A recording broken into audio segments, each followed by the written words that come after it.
Hola, mi nombre es Alejandra Gómez y junto con mi compañero Isaac les presentaremos sobre espacios vectoriales.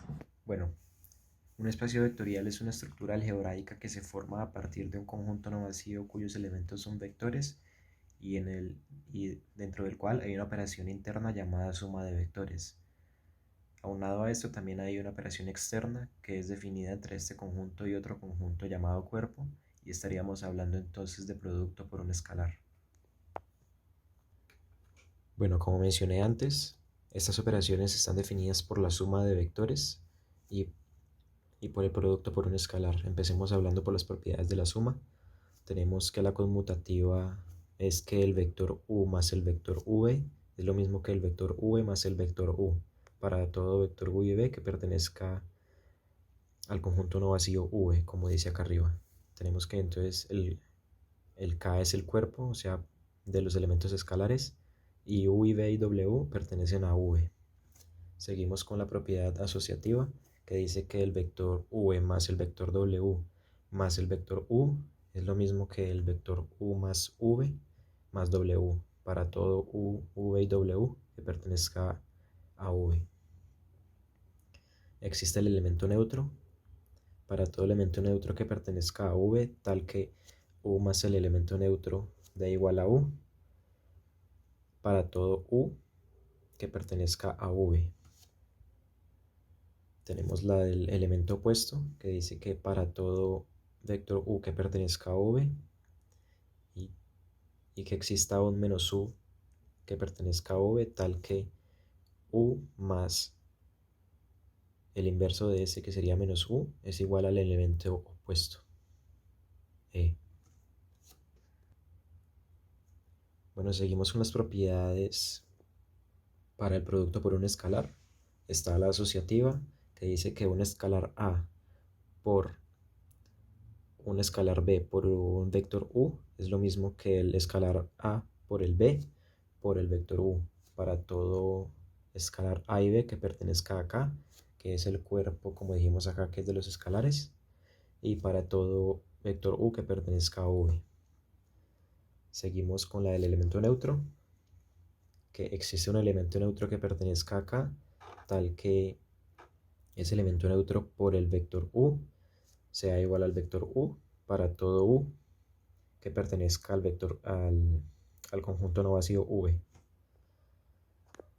Tenemos la distributiva respecto a la suma vectorial, que nos dice que un escalar a que multiplica a una suma de vectores, en este caso u más v, es igual a el escalar a por el vector u más el escalar a por el vector v para todo escalar a que pertenezca acá y para todo vector u y v que pertenezcan al conjunto no vacío v.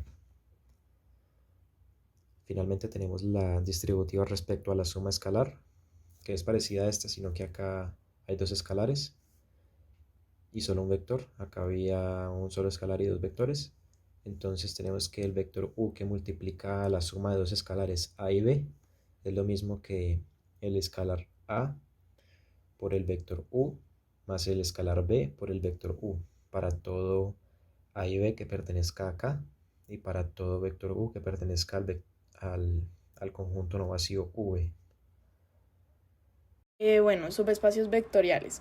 Suponiendo que V es un espacio vectorial, hay que recordar que un subconjunto W de V es un subespacio de V si se satisfacen las siguientes propiedades. Bueno, la primera es cerradura de la suma vectorial, que es que si U y V pertenecen a W, entonces U más B también pertenece a W. La segunda es cerradura de producto por escalar, que es que si U pertenece a W y C es un escalar, entonces C por U también pertenecería a W.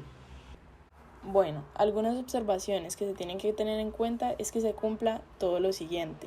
Primero, si W es un subespacio de un espacio vectorial V, entonces W debe tener al vector 0 de V, es decir, la identidad aditiva de la suma vectorial. Esto se debe a que W es no vacío, así que tiene por lo menos un elemento V pequeña. Si tomamos al 0 de F y usamos la propiedad 2 de un subespacio con 0 y V pequeña, obtenemos que 0 por v pequeña igual a 0 está en W. Segundo, si W es un subespacio de un espacio vectorial B y v pequeña está en W, entonces el negativo de v pequeña también estará.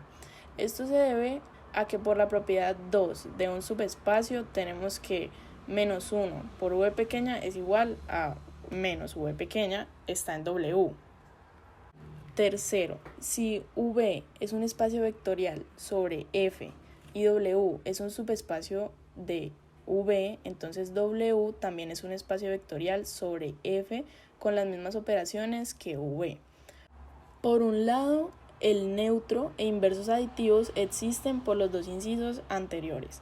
Para el resto de las propiedades se usa que se cumplen para elementos de V y por lo tanto también para los de W, porque es un subconjunto de este.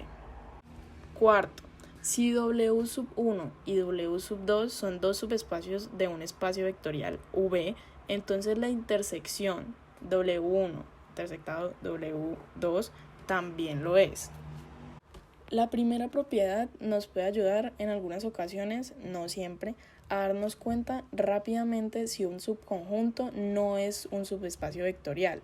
Si no tiene el vector 0, pues entonces no es un subespacio. La tercera propiedad tiene una consecuencia práctica muy importante. Para mostrar que algo es un subespacio vectorial, basta con mostrar que es un subespacio de algo que ya sabemos que es un espacio vectorial.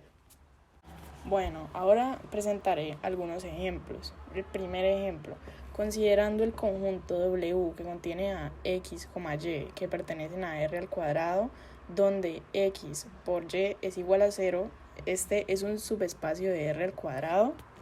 Aquí se cumple la primera observación debido a que W contiene el vector 0 de V, ya que como se ve en la gráfica, 0,0 pertenece a W.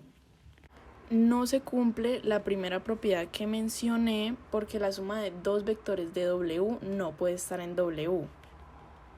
Y aquí pongo un ejemplo donde 1,0 más 0,1 es igual a 1,1 que no debe pertenecer a W. Por lo tanto, obtenemos que W no es un subespacio de R al cuadrado. Bueno, el segundo ejemplo. Considerando el conjunto W que contiene a X, Y que pertenecen a R al cuadrado, donde X es igual a 0, es decir, pues la recta de la ecuación X igual a 0. Este es un subespacio de R al cuadrado. Bueno, se cumple la primera observación donde W debe tener al vector 0 de B, ya que vemos que 0,0 pues pertenece a W. Se cumple la primera propiedad que mencioné, pues la suma de dos vectores de W sí está en W. 0,y1 más 0,y2 es igual a 0,y1 más y2. Y también se cumple la segunda propiedad que mencioné, pues el producto de un vector W por un número real, o sea, por un escalar, está en W. K por 0,y es igual a 0,k por y. Por lo tanto, W en este caso sí es un subespacio de R al cuadrado. La relación entre estos dos es que un subespacio vectorial de un espacio vectorial es un subconjunto no vacío del conjunto total que cumple las mismas características que el espacio vectorial en sí, es decir, que cumpla las dos propiedades que mencioné anteriormente. Y bueno, eso sería todo. Muchas gracias por su atención.